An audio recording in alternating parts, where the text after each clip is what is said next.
శివుడు ఒక భిక్షగాడిలా అంజనాదేవి ఇంటికి వచ్చారని మీకు తెలుసా? అంజనాదేవి పుత్రుడి కోసం శివుడికి పూజలు చేస్తున్నప్పుడు, అమ్మా, నాకు ఆకలి వేస్తోంది, తినడానికి ఏమైనా పెడతారా అని ఇంటి బయట నుంచొని ఆ భిక్షగాడు అరుస్తూ ఉంటాడు.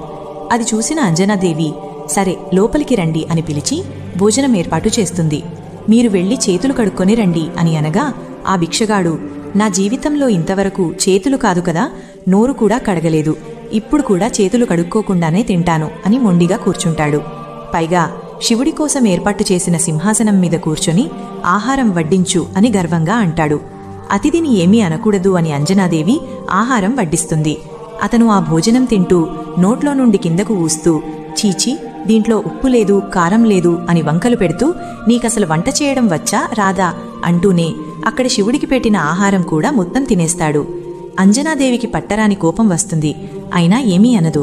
ఆ భిక్షవాడు భోజనం చేశాక పైకి లేచి, నీ చేతి భోజనాన్ని నేను తిన్నాను కాబట్టి ఏదో కొంచెం పుణ్యం నీకు వస్తుందిలే, ఇదే భోజనం ఆ శివుడు గనక తింటే నీకు పుణ్యం కాదు కదా, అతని శాపం నీకు తగులుతుంది అని నవ్వుతూ ఆమెను అవమానిస్తాడు.